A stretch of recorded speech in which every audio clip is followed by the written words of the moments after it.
Как растворить камни в желчном пузыре и печени без операции? Если у вас есть камни в желчном пузыре, но вас еще не повезли на операционный стол с приступом острого холецистита или холангита вследствие внезапных подвижек острых камней по желчному протоку, если нет у вас угрозы жизни от последствий данных воспалений, то знайте, что есть способ, как избавиться от камней в желчном пузыре безоперационно. Врачи говорят, что никаких эффективных методов, кроме удаления камней вместе с самим желчным пузырем, нет. Но это глупости. Я вам сейчас это докажу.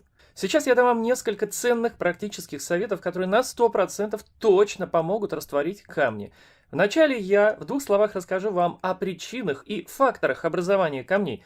Расскажу о природных и безопасных методах их растворения, поясню упражнения, дам вам иные рекомендации, применяя которые вы избавитесь от камней и не только в желчном пузыре, но и в печени и в почках. Знайте, безоперационный метод без хирургического удаления возможен. Камни можно растворить. И после моих старых лекций, которые были опубликованы много лет назад, сотни и тысячи людей уже растворили свои камни. Даже в страшно запущенных случаях, в которые поверить сложно даже мне самому.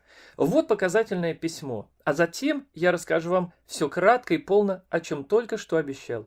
Итак, письмо одной зрительницы. Уважаемый Юрий Андреевич, я выражаю вам глубокую благодарность от души за то, что более 30 лет мой желчный пузырь был переполнен камнями, которые уже были обросшие даже монолитом. Доктора говорили, что в пузыре нет уже никакой желчи и пузырь скоро просто лопнет. Ну, конечно, они знают единственный способ лечения – резать. Резать я никогда не собиралась, чувствовала, что от камней избавлюсь иначе. Так и случилось. По вашим рекомендациям пила медовую воду. Рассасывались долго, а врачи, ну мне просто смешно. Увидя мой чистый желчный пузырь, мне неоднократно говорили, что камни в желчном пузыре не рассасываются. И точка.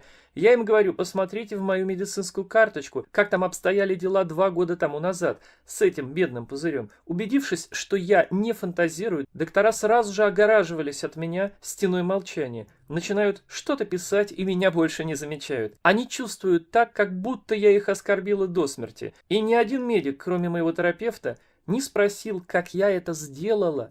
Они чувствуют себя обиженными и оскорбленными до такой степени, что даже любопытство не берет вверх. Ну и никак не вытерпел бы, не спросив. За это я вам очень благодарна. Также спасибо за все знания и вам, и другим моим гуру, так как я вылечила не только желчный пузырь, а и все остальные мои болезни, гипертонию за неделю, подагру, лишний вес, холестерин. Мне 58 лет, и в настоящее время у меня нету никакой болезни. Много энергии, очень хорошее настроение и превосходное самочувствие. За все вам спасибо. Полагаю, дорогие друзья, что нет смысла после такого случая приводить иные примеры. Сэкономим время. Как пить медовую воду, расскажу вам чуть далее.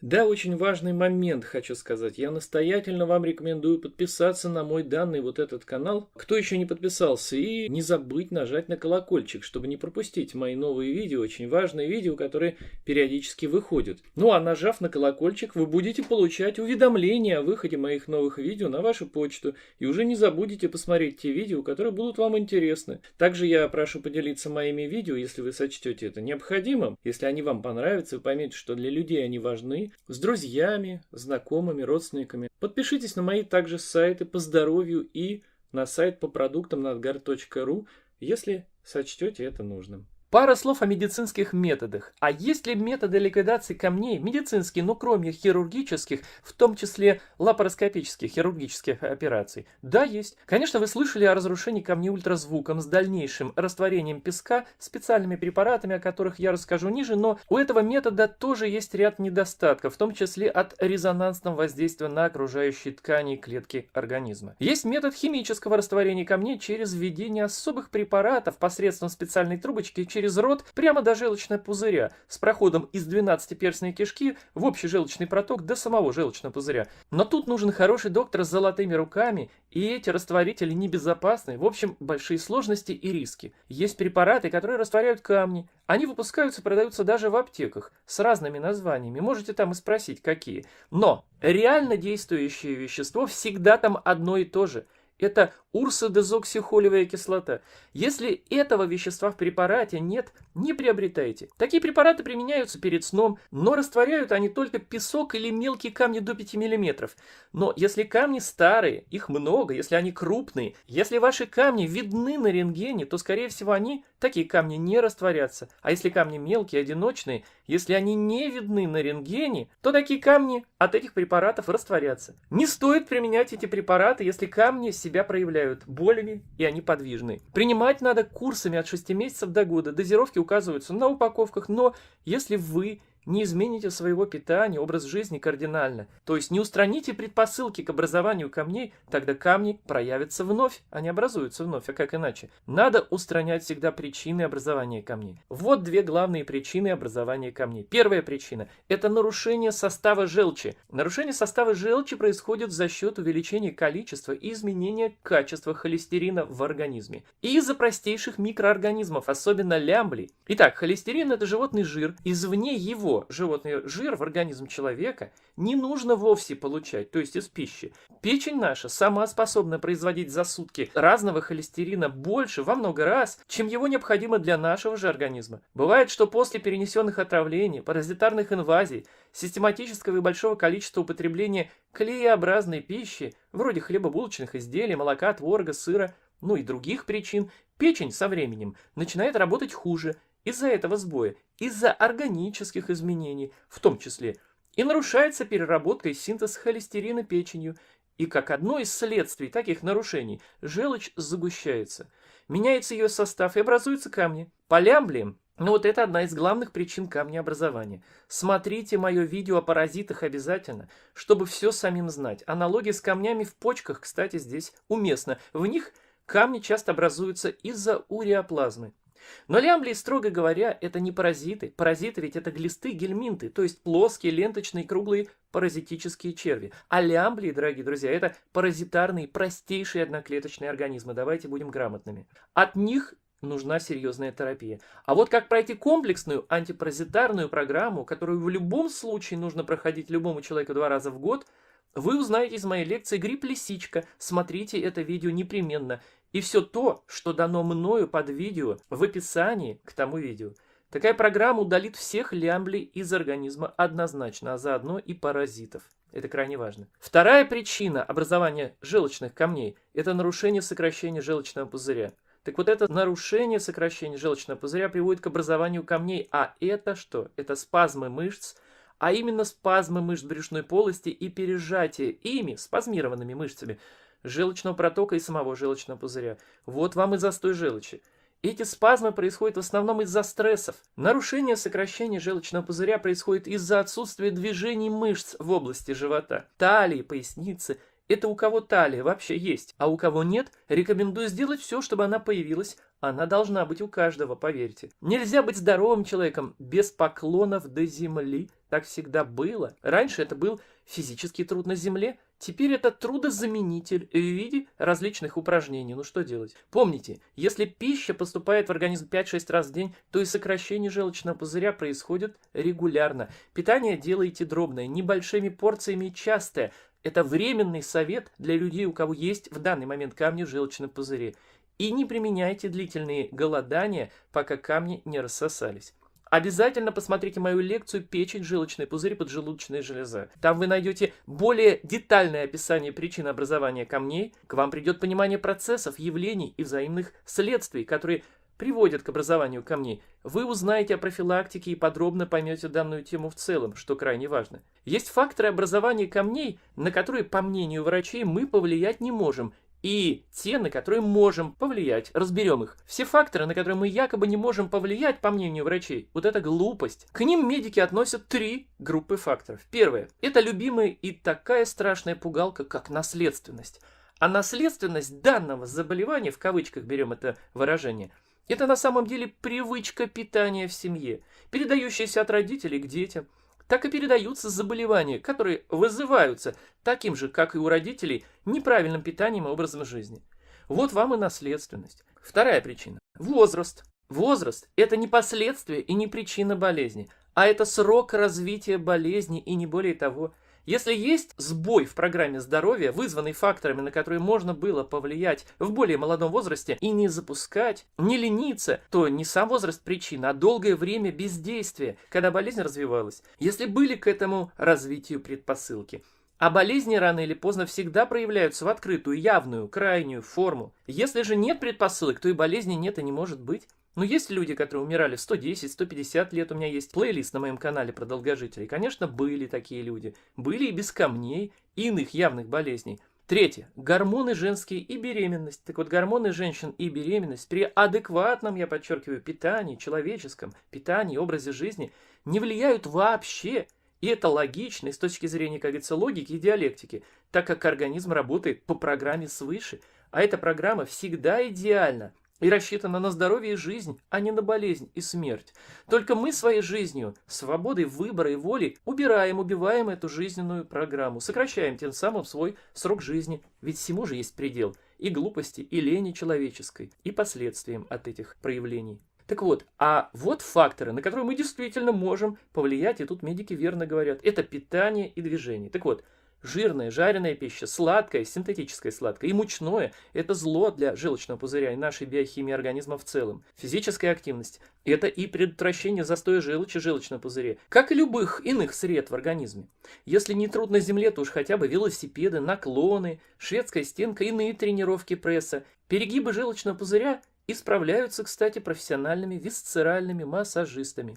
Если вы едите жиры, только не трансжиры, и я не рекомендую есть насыщенные животные жиры, то ешьте с этой пищей вместе в тех же, скажем, салатах с маслом, авокадо, орехами и иной жирной пищей чеснок. Непременно ешьте чеснок. И помните, что на Руси всегда и много ели чеснока, и делали это верно. Чеснок – самое сильное на планете желчегонное средство. А вот такие травы, как пижма, полынь, чистотел тоже оказывают мощное желчегонное действие, которое помогает гнать желчь при перегибах, дискинезии и хроническом холецистите. Гоните обязательно желчь, двигайтесь активно, питайтесь человеческой живой пищей, тогда застой желчи быть не может, а значит и камнеобразование. Какая пища для человека естественная, видовая? Что такое живая пища? Смотрите, если вы еще не смотрели, в моей лекции 9 причин болезней. Помните, что желчный пузырь – это мешочек для хранения желчи, которую синтезирует печень. Желчь нужна для эмульгирования жиров, то есть желчь участвует в жировом обмене веществ. А что еще гонит желчь? Сорбит. Если вы не хотите или не можете использовать травы и грибные препараты, такие как лисички и трутовик лиственничный, то можете использовать метод с сорбитом. В СССР так делали, например, процедура тюбажа с сорбитом. Это вполне доступно, и допустимо при дискинезии и для стимуляции работы желчного протока. Если только нет камней в желчном пузыре размером от 5 до 7 мм. Почему? А я это подробно поясняю в лекции по печени, желчному пузырю и поджелудочной железе. Процедуры по морицу, кстати, кто знает, такого допустимы, если нет острых воспалительных процессов в печени и желчном пузыре в данный момент. Медовая вода. Дождались. Так вот, берете 2 чайные ложки качественного биоэкологического меда. Желательно дикого, лучше перезимовавшего в улье в колоде с пчелами. И быстро растворяете его во рту, запивая водой, как бы взбивая во рту с водой языком. Запивать таким образом нужно в общей сложности 1,5-2 стаканами воды. Эту процедуру нужно сделать быстро, примерно минут за 5. Лучше запивать водой с отрицательным ОВП, водородной водой, с температурой 30-40 градусов. И это нужно делать 1 раз в день, утром до еды, до питья, то есть натощак. Что за механизм растворения камней лежит в этой процедуре, в основе этой процедуры, я поясняю в лекции, которую уже отрекомендовал вам выше. Поверьте, я не просто так советую смотреть те или иные мои лекции. Как долго пить медовую воду, это зависит от типов камней, их размера и других факторов. От 3-4 месяцев до года и чуть более в сложных ситуациях.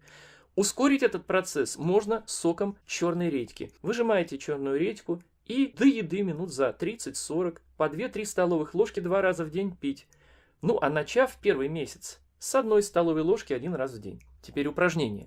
Вот эти процедуры и все иные рекомендации обязательно совмещайте между собой. Они усилят друг друга и сам эффект избавления от камней сделают более сильным. На правой руке массируйте два средних пальца, третий и четвертый палец. По центру внешней, тыльной стороне этих двух пальцев идет меридиан желчного пузыря и протока. Проводите от ногтя к основанию этих пальцев плавными движениями двух пальцев другой руки. Можно массировать и по одному пальцу, а не два сразу. Тогда массируйте по одному пальцу примерно по 50-60 движений на каждый палец. Можно сразу оба, кому так удобнее. Таких подходов нужно делать в день 2-3. Более того, после каждого стресса, если он был, дополнительно делайте обязательно. Таким образом, вы будете стимулировать расслабление желчного пузыря и желчевыводящих путей. Такой массаж быстро станет привычным и не доставит труда. Стоит применять его совместно с приемом медовой воды, висцеральными массажами, то есть массажами внутренних органов, корректировками в питании и увеличением физической активности, особенно в области живота. Потребление водородной, активной воды с отрицательным ОВП, то есть окислительно-восстановительным потенциалом, усилит и ускорит результативность в несколько раз. Посмотрите хотя бы это видео «Чудо-вода творит чудеса». А у кого от словосочетания водородного вода, такие люди есть, злоба и протест от собственной глупости на самом деле, то читайте вот эту книгу Гарбузова, доктора Гарбузова «Ионы водорода лечат рак». Или смотрите мои видео на эту тему, ссылки будут в описании. Помимо правильного питания, активного образа жизни, растворение камней медовой водой или препаратами, или совместно, о которых я говорил выше, очень желательно делать упражнения, которые позволят снять застойные явления, убрать спазмы, которые и приводят к застойным процессам и камнеобразованию. Помните, спазм – это застой, застой – это воспаление, застой желчи – это всегда образование камней. Как убрать стрессы? Смотрите мою лекцию «Как быстро убрать стресс без последствий для организма». Обязательно учтите мои советы. Боль всегда показатель застоя и воспаления. Боль ушла, значит, произошло расслабление тканей. Нож может временно помочь, и это допустимо, но я рекомендую следующее упражнение массаж. Где болит, надо массировать. Через массаж и преодоление боли происходит снятие спазма мышц и застойных явлений. Этим и занимается висцеральное направление в искусстве и науке массажа. Изначально стоит обратиться к специалисту. Прийти со своим диагнозом, снимками, и висцеральный массажист сможет показать и научить вас в дальнейшем правильному самомассажу. Общие правила такие: массировать там, где болит и где чувствуется напряжение мышц, до ликвидации напряжения мышц. Расслабить спазмированные мышцы можно и нужно, еще и нормализуя дыхание. Как это сделать, я поясняю в своей лекции «Гипертония. Часть 2». И там же я рассказываю о седативных препаратах, которые снимают спазмы мышц, например, по методу академика Ланга. Дорогие друзья, обязательно еще посмотрите мою лекцию «Дисбактериоз. Полную версию». Там вы узнаете и о проростках, и о уникальных продуктах и методах по оздоровлению. Дам вам еще один важный совет. Не спите на спине. Кто подвержен болезням желчного пузыря, по крайней мере, и печени. Почему? Потому что тогда будет застой желчи. Спите всегда на животе. Тогда желчь будет легче стекать в проток и по протоку. В крайнем случае переворачивайтесь с бока на бок, а потом опять на живот. Вот вам еще список лучших желчегонных трав. Например, такие как, понятное дело, полынь, корень одуванчика, изумительно, шиповник, ромашка, пижма, календулы, листья березы, тысячелистник, бессмертник, кукурузные рыльца, листья мяты, кориандр, расторопша, корень аиры, чистотел, лаванда, матемачиха, дымянка и барбарис. Так вот, перечисленные желчегонные травы можно использовать при дискинезии, лемблиозе, перегибе желчного пузыря, холецистите и прочих проблемах желчного пузыря и печени. Есть очень хорошие комбинации. Например, ромашку и шиповник можно применять даже при желчекаменной болезни, так как эти растения отличаются очень мягким действием и не могут спровоцировать желчную колику. Эти перечисленные выше мною желчегонные травы используют даже для детей и при беременности. А вот пижма, чистотел, полынь оказывают очень мощное желчегонное действие, я уже об этом говорил, которое поможет гнать желчь при перегибах, дискинезии и хроническом холецистите. Потому эти травы, наряду с грибными препаратами, входят в нашу комплексную антипаразитарную программу, с которой и надо начинать очищение организма и любое лечение, если только, конечно, нет показаний к немедленным действиям при каких-то неотлагательных особых серьезных заболеваниях. Чтобы вы не спрашивали, а где же купить уже готовые препараты, как это всегда делают многие под каждым видео, антипаразитарную, хороший сбор, экстракт трав для регенерации печени, сразу сообщу, что у нас есть самые лучшие проверенные комплексы и препараты. Вы всегда можете сделать свободный выбор или собрать самому, купить где-то, где захотите, или приобрести у нас на сайте nadgard.ru. Кстати, вся прибыль от продаж наших продуктов и товаров идет на социальный проект создания лесного заповедника. Вот это видео, кому интересно посмотреть. Дорогие друзья, у меня есть еще инфопродукт, который я рекомендую по болезням печени, желчного пузыря и поджелудочной железы. Это большой крупный инфопродукт, в котором даны методики, готовые методики лечения тех или иных болезней. Вот он, можете приобрести его по ссылочке опять-таки же под видео. Обязательно смотрите лекции, которые я сейчас рекомендовал в этом видео. И выписывайте методички, методики лечения и иные мои рекомендации в процессе просмотра, ставя на паузы. Тогда у вас будет слаженная комплексная система такого идеального лечения и идеальной профилактики. Под этим видео, которое вы сейчас смотрите, нажмите слово «Еще». И откроются ссылки на видео, которые я рекомендовал. Если данное видео вам понравилось, а я не могу представить, как может не понравиться, не быть полезным, но не поленитесь тогда поставить лайк, перешлите ссылку на это видео своим близким и знакомым, разместите в соцсетях, тем самым вы и людям поможете информацией, и развитию моего канала тоже поспособствуете, за что я вам буду благодарен. Если захотите провести индивидуальную консультацию, смотрите под этим видео тоже, по ссылкам, как это можно сделать. Прочтите, как на нее записаться. Будьте здоровы и до новых встреч у меня на канале.